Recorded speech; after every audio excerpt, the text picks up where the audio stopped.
Super Bowl, and it'll be a great one between the Houston Texans and the Indianapolis Colts.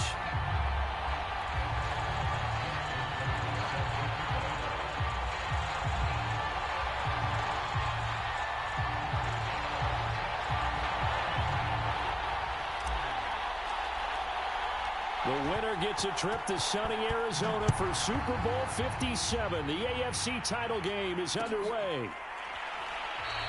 And this will go as a touchback, and they will begin things at the 25.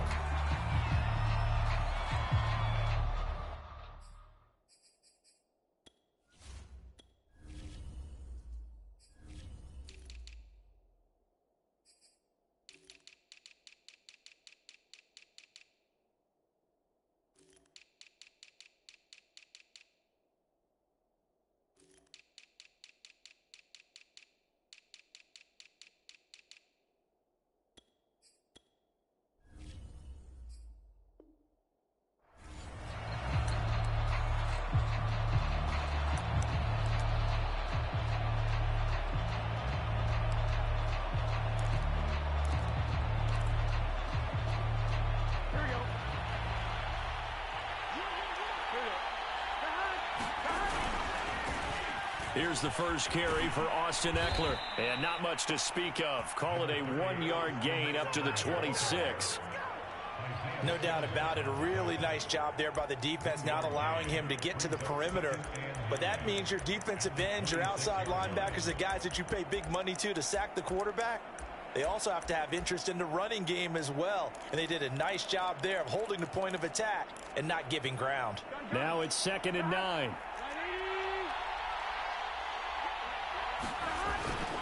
The handoff, it's Eckler. And he's going to be met at the line of scrimmage and taken down. No gain on the play there, so that doesn't help. Now they're looking up at a 3rd and 9 situation.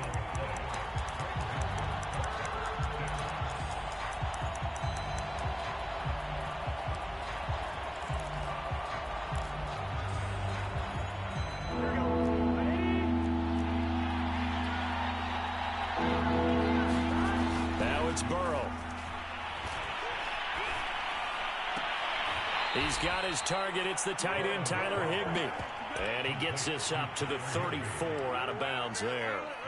They'll get 8, but they're going to have to punt here on the opening drive because that's not enough. So still a scoreless game in the first, but they're going to go for this thing on their own side of the field on 4th down. Going up top. He rifles one that's intercepted. Picked off by Jamal Adams. And he will take it across midfield and down to the 45. And certainly, look, you're on the road in the playoffs. That is a suboptimal start, opening drive INT. And, partner, sometimes I wonder, do these teams talk about it to such an extent that maybe you almost talk yourself into the turnover when you're trying to avoid it? Yeah, maybe they get a little too worried about keeping the football, and then you give it to the other team right off the bat. And, look, we said it, on the road, this is just a terrible, terrible start for them. It is, and now they've got to rely on their defense. They'll get only a couple down to the 44. Oh, that's a real nice job there by the defense in front. They just engaged and held their ground. But how about the guy who made the play? We often talk about whether they take a good first step or not. Many times you just don't take any step. Just get your feet moving, get your body going, and then once he made the read, he was able to make the play. Here's a pass swung out left to his running back. And that play will go nowhere. Losing yardage back near midfield at the 49. So they'll wind up losing 5 yards on the play, and that'll make it 3rd and 13.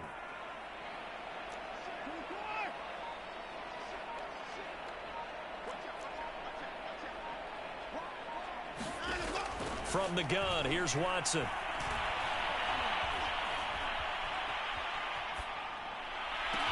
And he'll go down, but not before getting this inside the 30. Now that's all about making something happen as a quarterback, because instead of forcing something on 3rd down, how about him buying some time outside of the pocket, waiting for someone to come open, and when he did, he put it on him for a big play and a first down. Here's a throw to his running back. It's complete. And he'll get it down this time to the 17. So the completion results there in 9 yards. And it'll be second and about a yard to go for the first.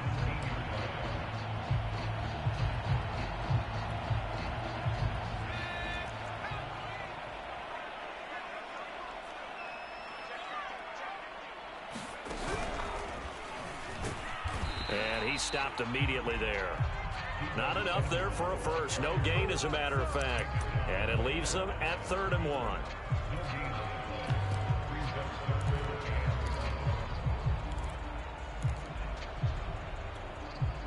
And I see an extra defensive back on the field. Little surprise here on 3rd and 1. On the ground, this is Leonard Fournette. And he is going to have a Colts first down as they're able to get the 3rd down conversion. If you make the stop there, maybe you hold them to 3 on this opening drive. They didn't get the stop. Yeah, new set of downs now. Now you're worried about, just as you pointed out, not just giving up 3, possibly giving up 6. Let's see what they decide to do here, because they've got to change up what they have been doing. It hasn't been working. He's going to get 4 out of this as he's down to the 10-yard line. Some of the most unselfish players on any football team, defensive tackles, because we ask them to just eat up blocks and allow other people to make tackles. But when he can make a play himself, as we just saw there, that's a big day. Following the pickup of 4, here's 2nd and 6.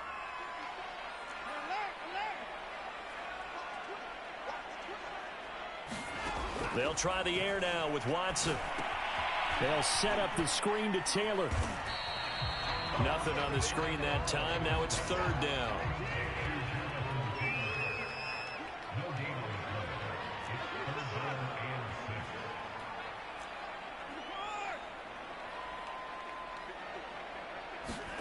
A shotgun snap for Watson. And trying to get it to Samuel, but it's intercepted. Picked off by Patrick Queen. And they will finally stop him as he's down to the 40-yard line. Well, a shaky start for both quarterbacks now. We had the interception on the opening drive, and now they throw it right back to him. So does that mean we're really kind of starting from the beginning, Brandon, right? Both of them have done it, so we kind of start from scratch. Looks to me like both of these defenses have done their homework, and they're executing quite well. And this will probably be the last play of the quarter. They go back to the air here after the INT on the last drive. That's complete to his receiver, Bateman. And he's going to be brought down on what will be the final play of this first quarter. No score after 1 on EA Sports.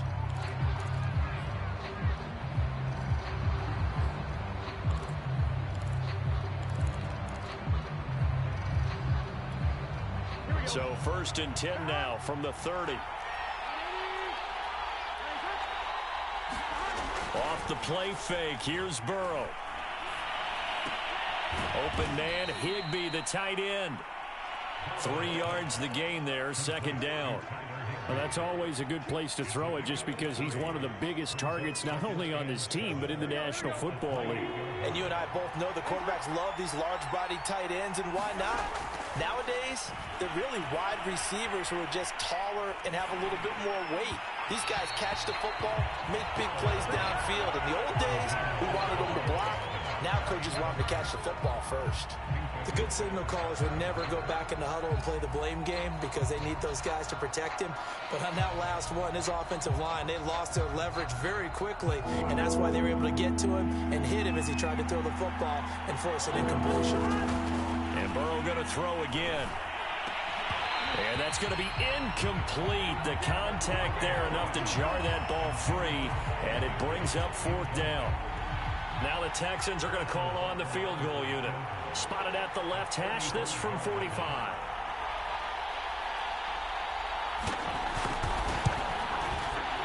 Butker's kick here is good. And it's now 3-0 Texans. So a good kick there, and they put the bow tie on it with 3 points. And let's face it, everybody wants a touchdown. We know that. But in the NFL, defenses are awfully good. You're not going to score each and every time. Be able to knock the ball through the post and take the throw. By the way, I said bow tie. I meant just bow. Either way. Not the tie, but yeah. Either way. You got it. I just went right past it. The Indy offense at the line and set to go. They threw an interception the first time they had the football, only gave up 3 points off of that, so it shouldn't be a difficult hole to overcome. It really shouldn't, as long as you're not listening to the chatter coming from the other side, because when you throw a pick, look, I know defensive backs, they have a tendency to be a little bit loud after they take one away, but they also have a tendency to gamble a little bit more, thinking they'll get a second one. Maybe they can take it. Oh, he tries to force it in, and it's intercepted.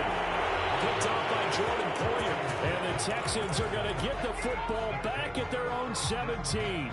So that's back-to-back drives where they've thrown an interception. Ordinarily, we look at the offense and say, what's going on with your scheme? Maybe we should look at the defense and just give them a whole lot of credit. They've got them frustrated right now. So from the 17 now, here's a 1st and 10.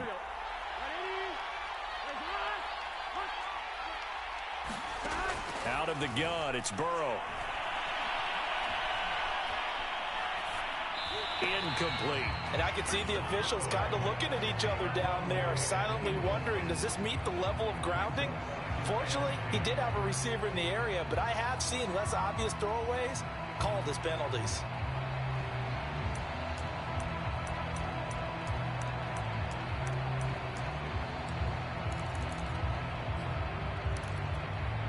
Here's 2nd and 10.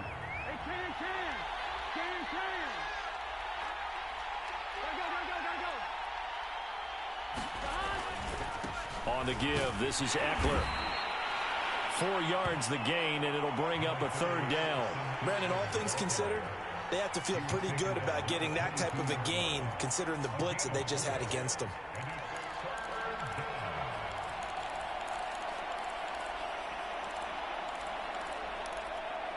And for the Colts, an extra defensive back in there now on 3rd down. Here's Burrow. He gets this to Davante Adams. And they're going to have this across midfield and inside the 45. A big connection on that one. 34 yards. So the big play gets him across midfield now for 1st and 10. Here is Eckler. And he gets it inside the 35 and just shy of the 30. He's obviously a bit of a shorter running back. Sometimes when he goes up the middle like that, he gets lost in there and then he pops out for 10, 20 yards. I actually asked NFL linebackers if that was true. Do you actually lose sight of some of the smaller running backs? And all of them confirmed that that can be a problem. Think of it this way. 2 of the top running backs in NFL history, Emmitt Smith, Barry Sanders, both 5'10". It's easy to see when we review this that the ball needs to come out quicker, because if you don't throw it right on the break, you bring a crowd of people into the equation. And that's why it got knocked away there. They're going to run this with a tight end. And room there to work it inside the 25. That'll leave them with a 3rd and 2 coming up. They got 8 yards there. And that looked like some pretty easy yardage there right up the gut. And he's a guy that has some height to him. So when you don't have to drop a shoulder or create or get through contact or trash, makes it a lot easier to stay upright, see the field, and make a run as we just saw there. Well, this is going to depend on the spot, but it's not a very generous one. He looks to be about a yard or so short. He needed 2, he got 1, and that's going to leave him with 4th down at a yard.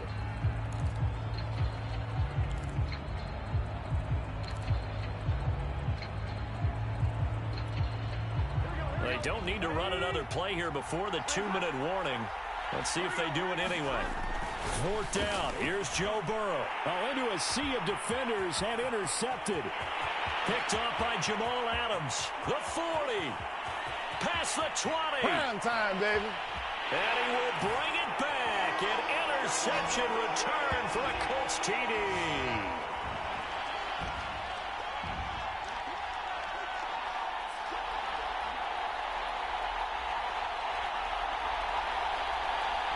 Justin Tucker for the extra point.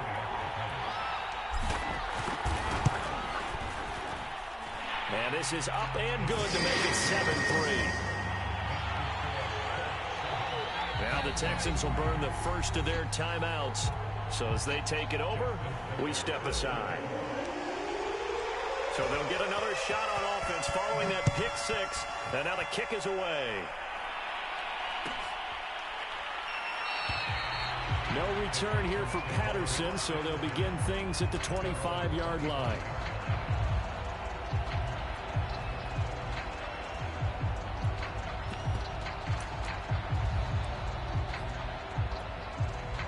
The Texans offense ready to go here for their next drive.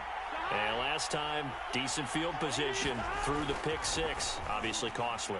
But they can't afford to just bunker in. And now Burrow going to be intercepted yet again. Picked off by Greg Newsome. And he will bring it back. An interception return for a Colts TD. And we'll see if that pick six looms large as this game continues, because we've seen plays like that alter a lot of playoff contests over the years. I would agree with that totally. And you often think to yourself, why do they alter it so much? Because after games, don't we hear coaches and players say, well, one play doesn't usually determine the outcome. But I don't think that's really true, do you? Because there's times when we see plays like that, and all of a sudden the momentum jumps to that team side, it deflates the other side, and they never pick it back up. And then things really go from there, don't they? That's the thing for me. We talk about momentum changes. A play like that is the ultimate momentum change. And he'll be brought down shy of the 20, so the decision to bring it out of the end zone, not a good one.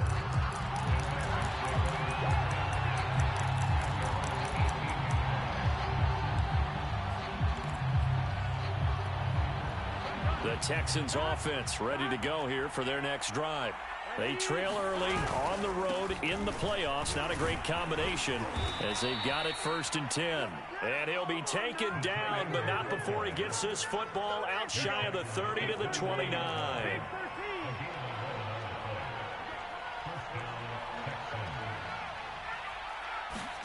They go play action with Burrow.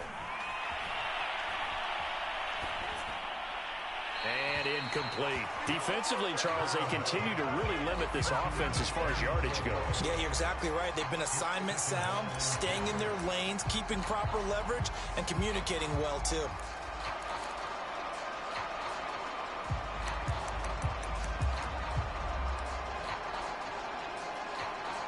So after the incompletion on first, now 2nd and 10. Now it's Burrow. Oh, hit as he throws there, incomplete. To this point, I've been impressed with the work defensively. They have not allowed a lot of receivers to run free. And there's another example, another incompletion.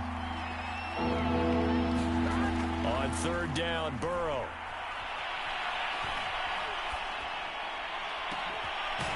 This is Chase Claypool on the receiving end.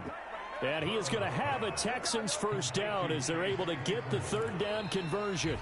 Now the Texans will use one of their 2 remaining timeouts as the clock will stop with 55 seconds to go until halftime. A 1st and 10 here. And, you know, if they could just get 3 out of this, something about whittling it to a 1-score game at half that might provide a psychological boost. And it's complete to Adams. The Texans going to signal for their 3rd and final timeout as they get the stoppage with just under 50 seconds remaining in half number 1. This offense finding its legs now. Here's another 1st and 10. Now Burrow.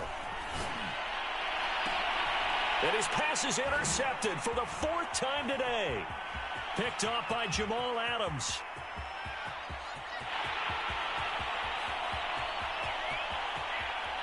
And he will bring it back. An interception return for a Colts TD. The mistakes continuing to pile up, and it looked like they were going to be able to eat into that deficit. Instead, now the deficit is even larger. Yeah, they were on a march for the chance to get back within a score, but now that deficit continues to grow. Tucker able to connect on the extra point, and the lead is up to 18 now. So they throw the pick six. They'll get another shot at it now as this one's in the air. And Patterson not going to return this. It'll come out to the 25.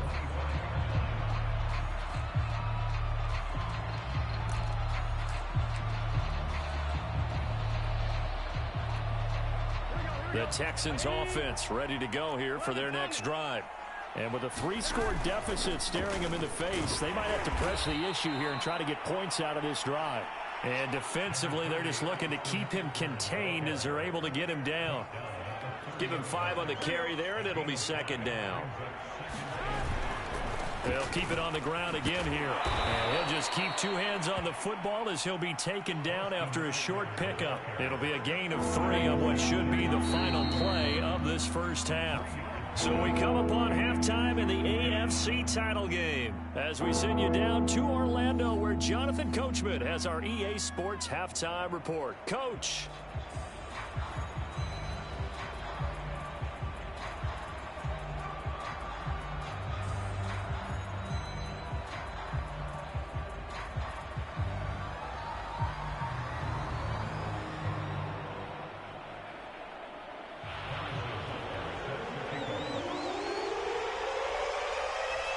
One more half to decide who takes home the Lamar Hunt Trophy as we're back underway in this AFC Championship. And here comes a return from the middle of the end zone. And they'll get him down right around the 25, actually the 26 officially, so a net gain of 1 there.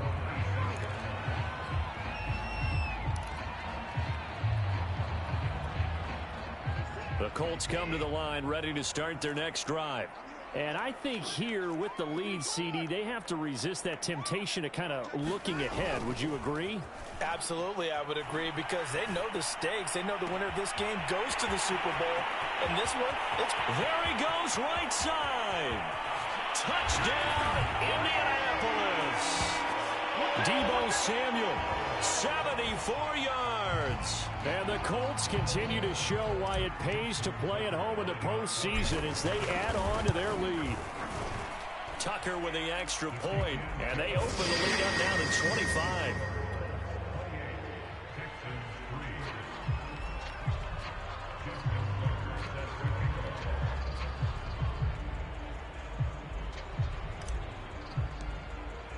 Tucker now to kick it away following the touchdown.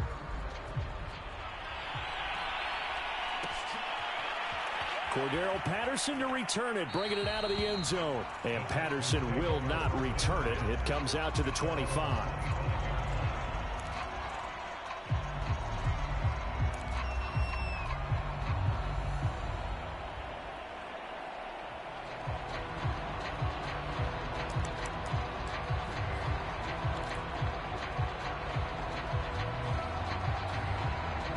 The Texans offense ready to go here for their next drive. They've got to dig down deep. I mean, they need something right now, really anything to cling on to. This offense has struggled. Partner, join me in a walk to their locker room at the half, okay? Because I think what we would have seen is an offensive coordinator and his assistant coaches getting together with all their positions, then coming together as a group, going over adjustments, and then the head coach coming in and just screaming, wake up. Yeah. Let's get moving, guys. I'm kind of glad we weren't in there at halftime, actually. I mean, you think you might have turned it on us, too? Yeah, but right now, whatever was said hasn't been working. Well, maybe this offense has learned something from watching their counterparts work. I'm wondering if their coaching staff said, let's do what they've been doing the entire game, because that's worked well. This offense, they have not looked particularly good all game long. But nice throw there for a good gain and a first down. Oh, he dropped it. And that's pretty indicative of the way this one's gone. But the passing windows are just not there. And that's just another example of how great this defense has been all game long. And that's exactly what a top 10 defense can do. They can really change the game tempo and frustrate you as you try to execute offensively. And this one is incomplete. He's had trouble finding open receivers all game, CD, and that's because really there hasn't been many. This defense has been all over them. Yeah, they're one of the better defenses in the league, and every time I talk to someone around the NFL, they all say the exact same thing. They're so fundamentally sound, it's hard to execute against them. To the air again, Burrow. And a big loss here as he's taken down. John Franklin Myers able to run him down for a 15-yard loss, and it will be 4th down. Here's Sam Martin now. And surprisingly, this is the first punt of the game for either team.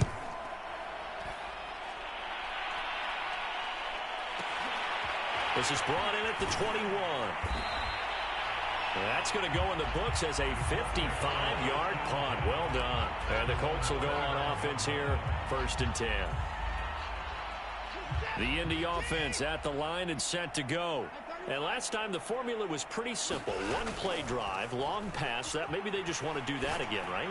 And that's exactly how you want to draw things up. Whether it's on your grease board, right, in your playbook, one play drive's exactly what you want on a touchdown, Indianapolis. Anthony Schwartz, 71 yards. and the Colts are able